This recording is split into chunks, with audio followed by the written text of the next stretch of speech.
tell us about your newest publication and kind of like the like what it's about, kind of an overview and kind of the inspiration behind starting it? Yeah, so it's a paper in a journal called Sport Ethics and Philosophy. It's a European journal. There's an American one too, but I chose that journal particularly because there was an article published there that I was responding to. So it's a response piece.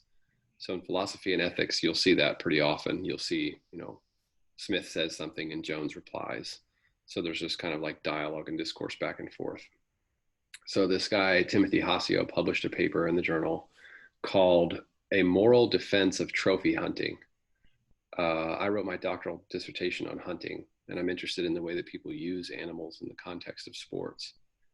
So I've published, I think, 6 or 7 papers about hunting now. I mean, I know a lot about it.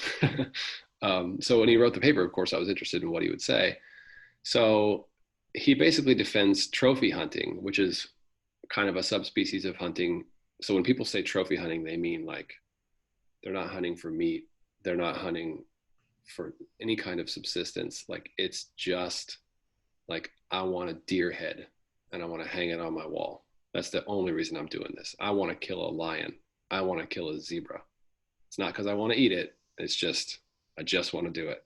The joy of it. Yeah. Yeah.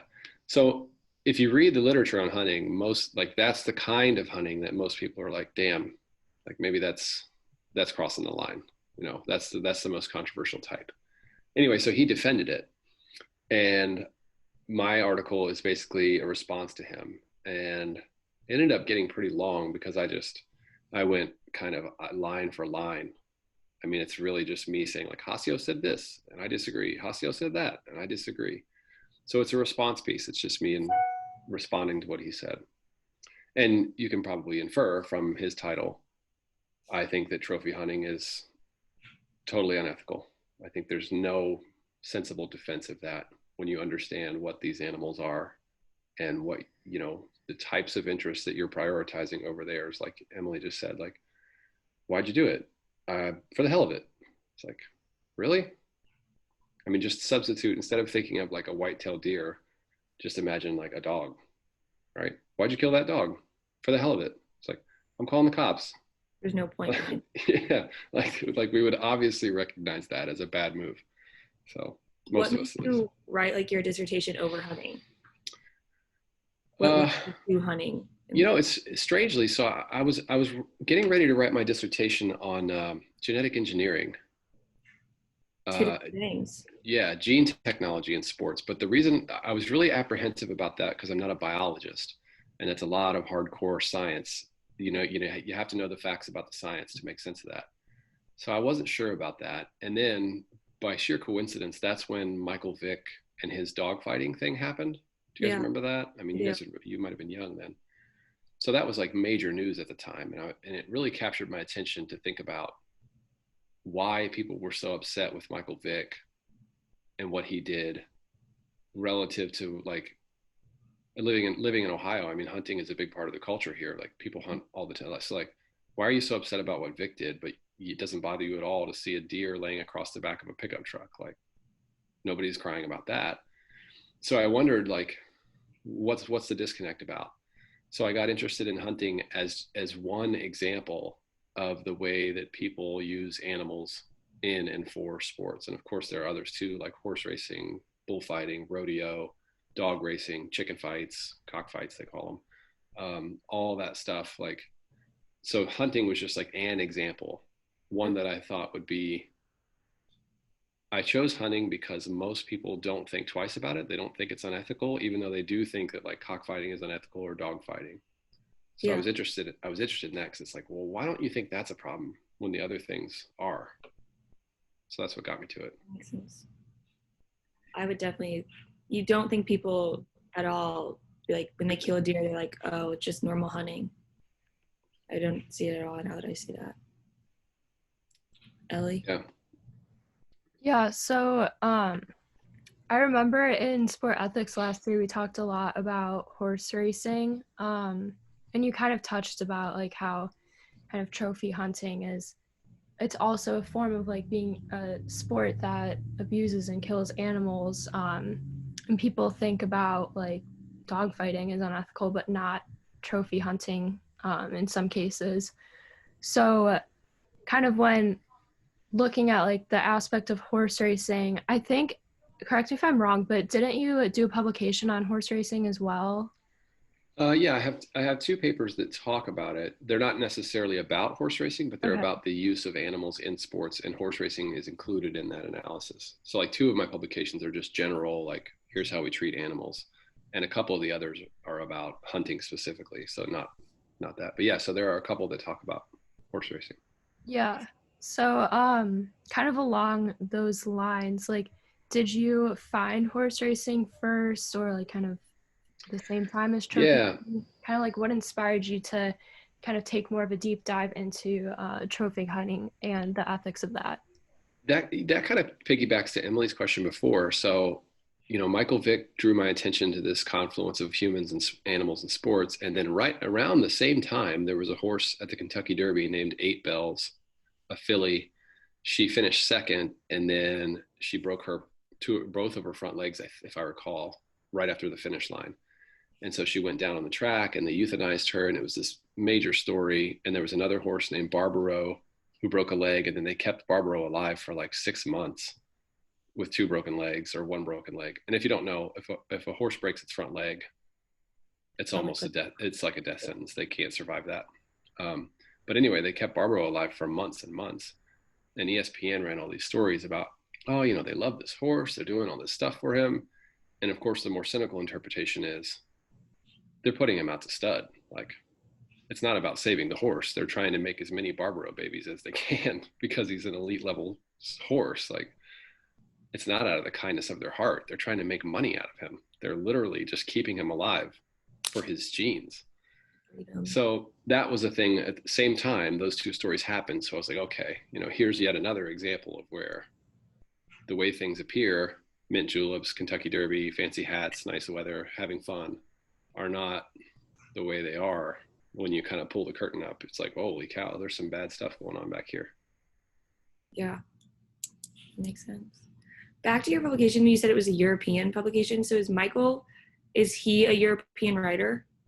No, he's in Missouri, I think. Okay. And I'm not quite sure why he chose that journal, but I happened to read it, so I just okay. I was curious about that. yeah. No, Are I don't more think so. trophy huntings like is more stuff written in European than European journal than the American journal? It's mostly American, but it's both. I mean, hunting culture is really big in Europe as well, especially Western Europe. Well, actually, all of Europe. But England has a really strong history of trophy hunting and fox hunting in particular. So there's a lot of literature that's published in Western Europe, and the United States about hunting. In South America too, actually. But All over. yeah, I mean, it's an ancestral phenomena, right? We've been hunting Mhm. for millennia. Now, usually it's for subsistence and survival and other things. Only in sort of post-industrial living has it become more of a game and less of a survival tool. So the culture of it changes. Do you have any other questions, Ellie? Yeah, I just have one more question.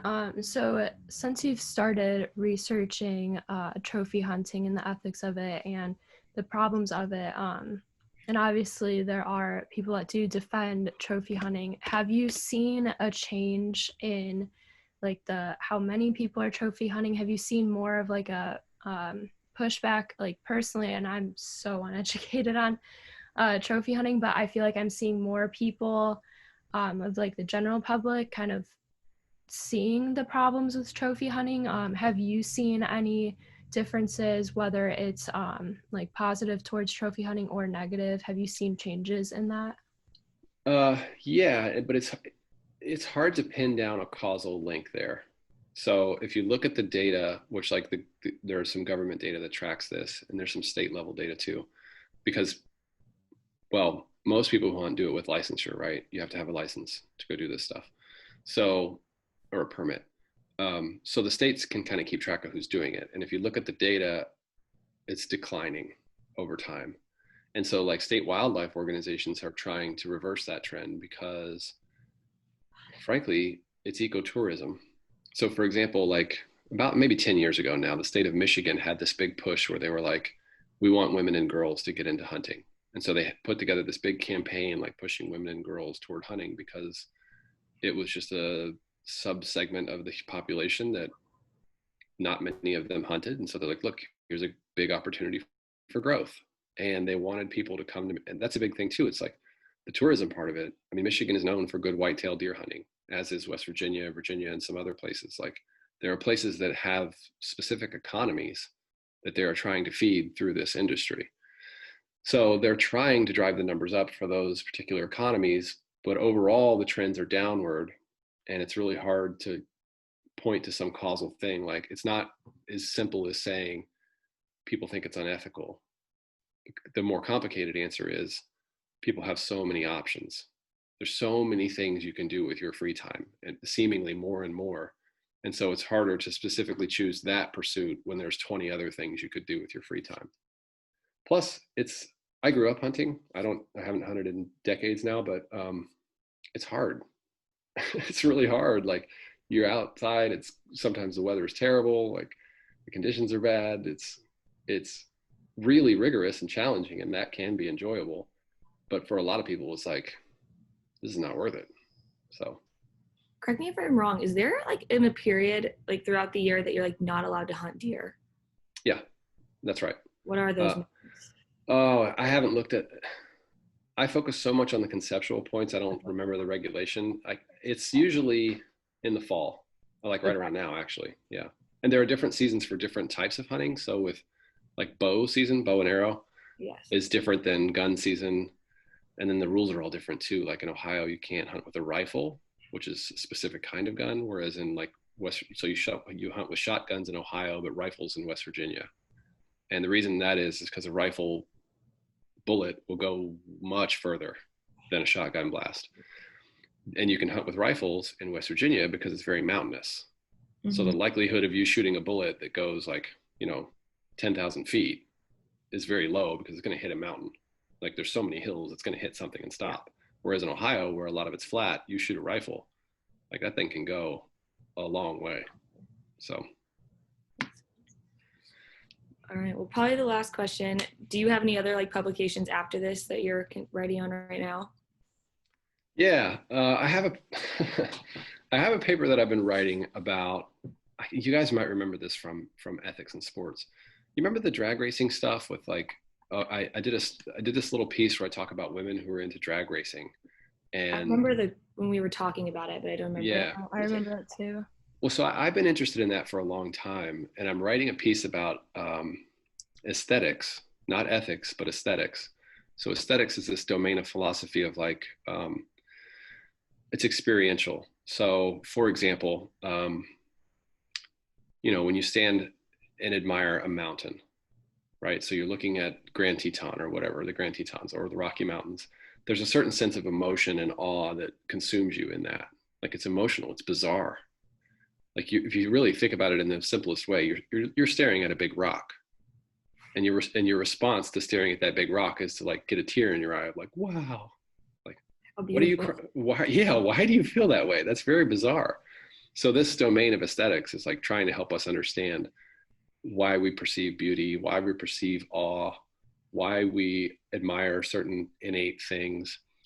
And I'm interested, strangely, in the way that drag racing does that, because if you've ever been really close to the main events, the power is overwhelming.